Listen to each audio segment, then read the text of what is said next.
నమస్తే సాయి గారు.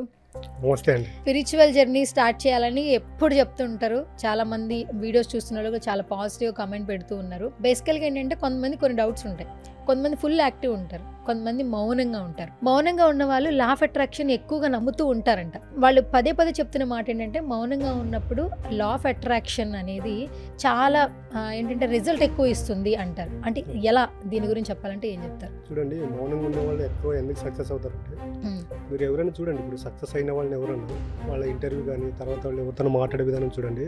వాళ్ళు ఏదైతే అచీవ్ చేసింటారో, ఏదైతే అచీవ్ చేయాలనుకుంటారో వాళ్ళు 10 మందితో డిస్కషన్ చేయరండి.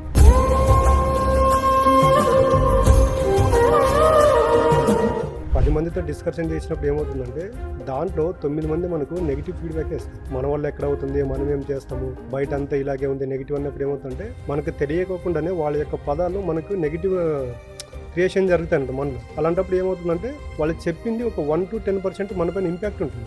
దానికి ఎప్పుడైతే మనం సైలెంట్గా ఉంటామో, మౌనంగా ఉంటామో, అది ఉన్నప్పుడు ఏమవుతుంటే కరెక్ట్ మనము డైరెక్ట్గా యూనివర్స్కి అనేది అటాచ్ అవుతాము.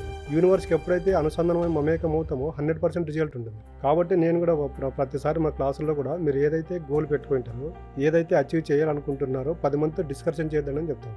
ఓకే, 10 మందితో డిస్కషన్ చేయడం ఏమవుతుందంటే మనం ఏదైతే అనుకున్నామో దానిపైన మనకే నమ్మకం అయిపోతుంది. ఇప్పుడు అంటే ఏదైనా అనుకున్న చెప్తే జరగదా? జరగదండి.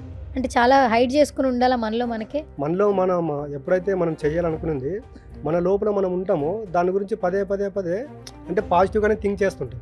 అదే 10 మందికి చెప్పామనుకోండి, ఈ రోజు మనం ఇది అనుకున్నాము, రేపు ఒక 10 మందికి చెప్పామనుకోండి, దాంట్లో నెగిటివ్ ఫీడ్బ్యాక్ ఇచ్చినప్పుడు ఏమవుతుందంటే ఇది ఎక్కడ అవుతుందని మనలోనే ఒక నెగిటివ్ అనేది స్టార్ట్ అవుతుంది, నెగిటివ్ ఆలోచన.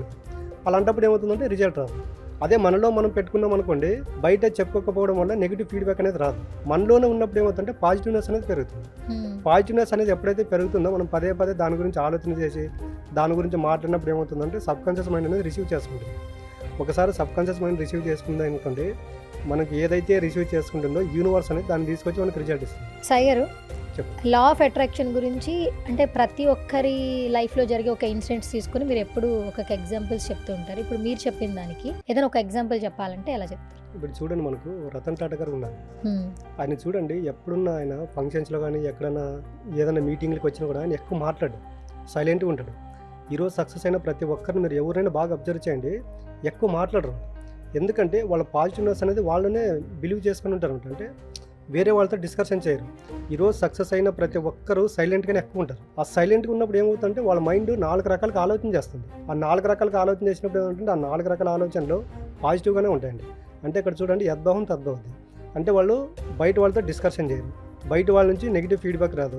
వాళ్ళు ఏదైతే ఆలోచన చేస్తారో, ఏదైతే పొందాలనుకుంటారో అది వాళ్ళ దగ్గరే పెట్టుకుంటారు, కాబట్టి వాళ్ళు సక్సెస్ అవుతారు. ఈరోజు ఇప్పుడు మనం ఫిల్మ్ ఇండస్ట్రీలో చూసుకుంటే రామ్ చరణ్ గారు కావచ్చు, ఆయన ఎంత సైలెంట్ ఉంటాడు చూడండి.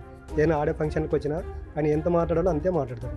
రజనీకాంత్ గారు కావచ్చు, తర్వాత వెంకటేష్ గారు కావచ్చు, వీళ్ళంతా ఎందుకంటే వీళ్ళు ఒక సక్సెస్ రేట్లో ఉన్నవాళ్ళు. వాళ్ళు కొన్ని సంవత్సరాల కింద చూసుకుంటే వాళ్ళ యొక్క లైఫ్ స్టైల్ వేరేగా ఉండదు. వీళ్ళు ఎప్పుడైతే సైలెంట్గా ఉండడం నేర్చుకున్నారో వాళ్ళ సక్సెస్ రేట్ అనేది పెరిగింది. కాబట్టి సైలెన్స్ అనేది వెరీ ఇంపార్టెంట్. సైలెంట్గా ఒక వ్యక్తి ఏ పని అయితే చేయాలనుకున్నారో అప్పుడు లా ఆఫ్ అట్రాక్షన్, విజువలైజేషన్, మ్యానిఫెక్చర్ అనేది వర్కౌట్ అవుతుంది. ఓకే, స్పిరిచువల్ జర్నీలో కొన్ని స్టేజెస్ ఉంటాయి. అంటే కొంతమంది ఆరోగ్యం కోసం జర్నీ స్టార్ట్ చేస్తారు, కొంతమంది డబ్బు కోసం, కొంతమంది రిలేషన్స్ కోసం. ఏదైనా కూడా universe, manifestation, law of attraction వీటి చుట్టూనే తిరుగుతూ ఉంటుంది. నేచర్, అందరూ అంటుంటారు నేచర్ని ఎంత లవ్ చేస్తే మీ లైఫ్లో చేంజెస్ కూడా అంతే బాగా వస్తాయి, నేచర్ని ఎంత హార్మ్ చేస్తే అదే విధంగా అడ్డంకులు వస్తాయి. ఇది ఎంతవరకు నమ్మొచ్చు? ఇది 100% బిలీవ్ చేయొచ్చు. ఈరోజు చూడండి, నేచర్ని ఎప్పుడైతే బిలీవ్ చేస్తారో అక్కడ ఏమవుతుంటే చూసే ప్రతిదాన్ని సాక్షిభూతంగా చూడగలుగుతాం. అంటే ప్రతిదాన్ని ప్రేమతత్వంతో చూస్తాం, కృతజ్ఞత భావంతో చూస్తాం. ఇప్పుడు చూడండి, మనం ఎక్కడికి వెళ్ళినా కూడా మీ ఏ ఆధ్యాత్మిక మార్గంలో వెళ్ళినా ప్రతి ఒక్కరూ ప్రేమతత్వము, కృతజ్ఞత భావము, క్షమాగుణము వీటి గురించే మాట్లాడుతుంటారు. అంటే ఇవన్నీ ఒక వ్యక్తి సక్సెస్ అవ్వాలన్నా, ఒక వ్యక్తి తనకున్న బాధలు, కష్టాల నుంచి బయటపడాలన్నా ఈ 3 ఇటువంటి వ్యక్తిత్వం మనిషిలో ఉండాలండి. ప్రేమతత్వము, కృతజ్ఞత భావము, క్షమాగుణం. ఈ 3 వ్యక్తిత్వం ఒక వ్యక్తులు ఎప్పుడైతే ఉంటాయో అతను 100% సక్సెస్ అవుతాడు. ఎప్పుడే కానీ ఒకటి చూడండి, మనిషిలో ఈర్ష్య, ద్వేషం, పగ, ప్రతీకారాలు ఉన్న వాళ్ళు 100% సక్సెస్ అవ్వరండి. ఎందుకంటే వాళ్ళు చూసే ప్రతి దాన్ని నెగిటివ్గా చూసినప్పుడు ఏమవుతుందంటే యద్భావం తద్భావం. నువ్వు అటువంటి ఆలోచనతో ఉన్నావు, అటువంటి రిజల్ట్ వస్తుంది. అలా కాకుండా ప్రేమతత్వము, కృతజ్ఞత భావం, క్షమాగుణంలో ఎప్పుడైతే ఉంటామో మనం ఫ్యూచర్ జర్నీ ఏమైతే చేయాలనుకున్నామో భవిష్యత్తులో 100% మన దగ్గరకు వస్తాయి. అలాంటి వ్యక్తిత్వంతో ఉన్నప్పుడు మనకి లా ఆఫ్ అట్రాక్షన్ పనిచేస్తుంది, మనం దేని గురించి అయితే విజువలైజేషన్ చేస్తామో అది మన దగ్గరకు వస్తుంది. మనం చేసే మేనిఫెస్ట్ కూడా 100% రిజల్ట్ ఉంటుంది. ఓకే. ఇప్పుడు సక్సెస్ రేట్ అంటారు కదా, స్పిరిచువల్ జర్నీలో సక్సెస్ రేట్ ఎంతవరకు ఉంటుంది? ఒకటి చూడండి, స్పిరిచువల్ జర్నీలో సక్సెస్ రేట్ ఎంత ఉంటుంది అనేది పక్కన పెట్టేస్తే, స్పిరిచువల్ జర్నీలో ఉన్న దాంట్లో సాటిస్ఫాక్షన్ అవుతారు. మెయిన్ సీక్రెట్ అది.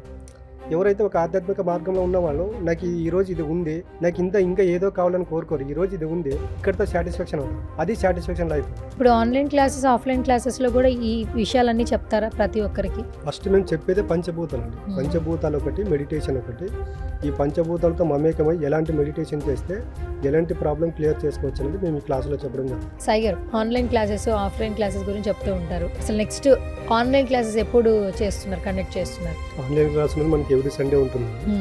ఆఫ్లైన్ వచ్చేసి మనకి February 8 ఉంది. February 8. అవును. Okay. Timings 10 to 5. 10 to 5. Details ఏమైనా చెప్తారా, ప్లేస్ అదన్నీ? స్క్రీన్ పైన మనకి స్కూల్ అయిన నెంబర్కి కాల్ చేస్తే మా స్టాఫ్ అవైలబుల్ వచ్చేసి దాని డీటెయిల్స్ ఇస్తారు. ఓకే.